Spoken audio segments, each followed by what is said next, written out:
Je ne force pas mes triathlètes à pratiquer plusieurs nages. S'ils ne veulent pas faire de papillon ou de dos, ça me va. S'ils veulent apprendre ces deux nages, nous avons le personnel d'entraîneur pour le faire. Par contre, je leur montre un peu de brasse à cause du départ en groupe. Quand cette chose barbare se produit, plusieurs d'entre eux ont tendance à y aller en brasse parce que c'est une nage un peu plus stable. Donc j'essaie de la rendre un peu plus efficace. Je suis un nageur de brasse, il faut que je mette un peu de moi dans ces triathlètes.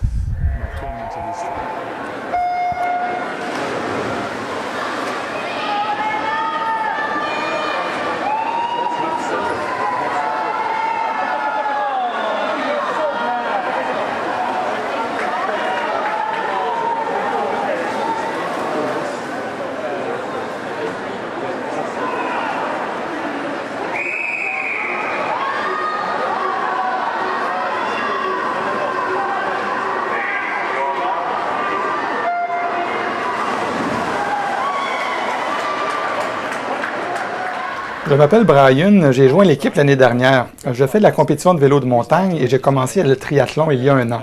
Je me suis inscrit pour un Ironman sans vraiment savoir nager. J'ai appelé Doug qui m'a parlé du club.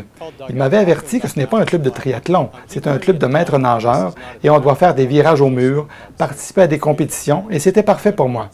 Depuis l'année dernière, je me suis grandement amélioré. Nous travaillons beaucoup plus la technique, ce qui retranche encore plusieurs secondes en montant. Les mardis et jeudis sont vraiment adaptés à mon horaire et j'adore venir ici. Je peux être fatigué quand j'arrive, mais je repars toujours avec beaucoup d'énergie. Je pense que le programme mis en place par Doug et les autres entraîneurs est parfait pour le type d'entraînement que je fais.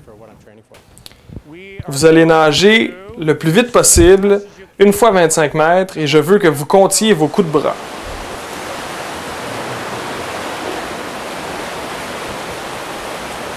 Vous allez enlever un coup de bras sur le prochain 25 mètres et essayez de garder votre vitesse. Vous allez tous à une assez bonne vitesse. Donc, enlevez un coup de bras et voyons ce qui se passe. La plupart d'entre eux vont commencer à tricher et c'est bien. Ils vont battre des pieds sous l'eau, avoir une meilleure position torpille en poussant du mur et c'est ce qu'on veut. Donc, on les pousse vers quelque chose. Plusieurs vont retenir leur respiration un peu plus longtemps ou étirer le bras pour atteindre le mur. C'est ce qu'on veut lorsqu'on termine. C'est une bonne technique pour diminuer le nombre de coups de bras sans qu'ils s'en rendent vraiment compte.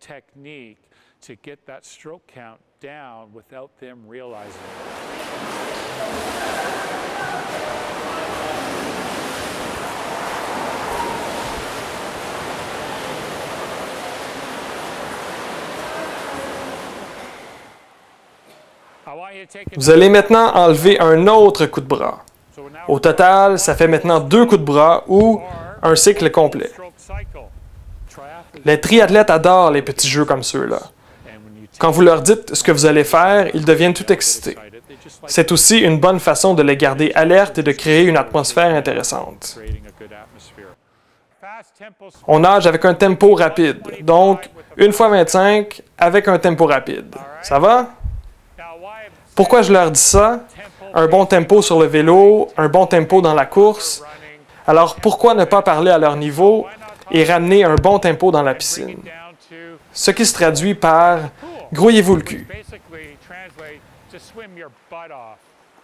Je m'appelle Suzy et j'entraîne avec Doug et le club de North Toronto depuis maintenant 2 saisons.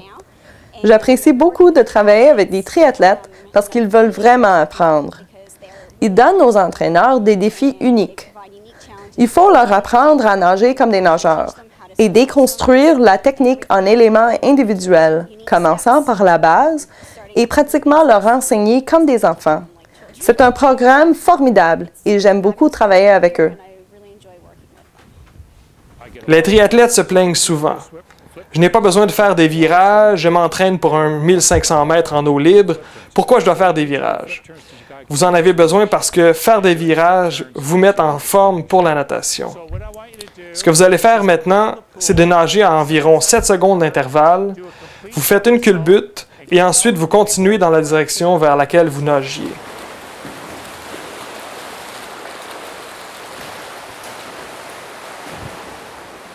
Faites-en quelques-unes. Ensuite, faites une culbute au mur en sortant sur votre dos. La plupart d'entre eux peuvent faire ça. Par la suite, on pousse du mur en revenant en style libre. Encore une fois, il faut déconstruire, garder une grande simplicité, les laisser travailler ces éléments et les amener tranquillement dans la direction que vous voulez. Une des choses que je trouve essentielle en tant qu'entraîneur de triathlètes, c'est qu'il ne faut pas les lancer dans des 400 ou des 200 dès qu'ils entrent dans la piscine. Il faut les faire progresser de 50 à 100, quelques semaines plus tard de 150 à 200. Il faut vraiment mettre l'emphase sur la technique. Quand ils arrivent, ils pensent qu'ils peuvent nager 500 mètres continus. Ce n'est pas ce que je veux leur inculquer. Je veux qu'ils apprennent une bonne technique et ensuite, on peut monter à 500 ou 400 mètres à la fois avec la plus grande efficacité possible. Le prochain set est une pyramide. On espère qu'ils puissent garder un bon style de nage. Allons voir. Ce que nous allons faire d'abord, un 50, un 100, un 200, un 250 et finalement pour ce soir, un 300 mètres. Prêt? Go! Vous avez des personnalités de type alpha et ça peut parfois être un défi considérable. Il faut être doux, mais ferme. Quelque chose que j'ai remarqué avec les triathlètes, c'est qu'ils semblent souvent souffrir de crampes. Au début, j'étais surpris, mais quand on y pense, ça fait du sens. Ils font beaucoup de courses et de vélo, probablement qu'ils ne s'étirent pas assez, peut-être qu'ils ne consomment pas assez de calcium et de potassium. Plusieurs d'entre eux peuvent devenir très irrités parce qu'ils ne peuvent pas nager.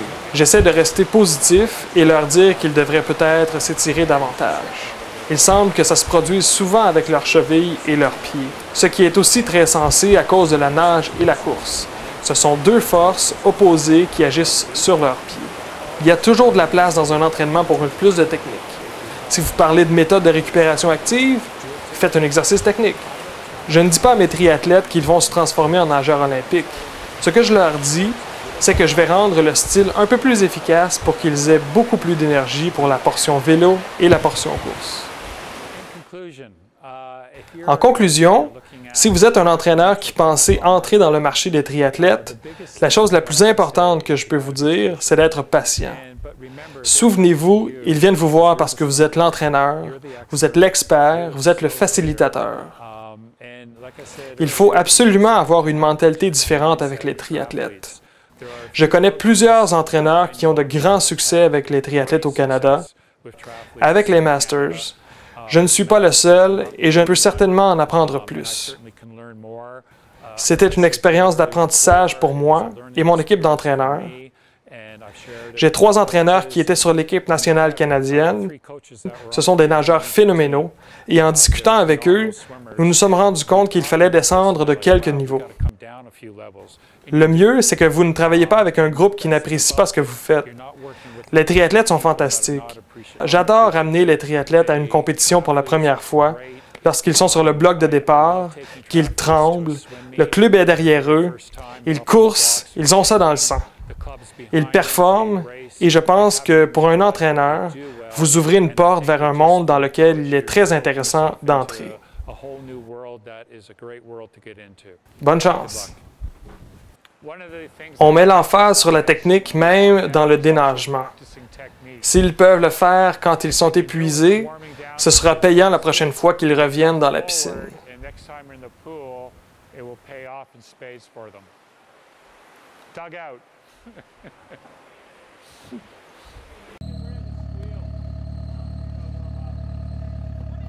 Ciao.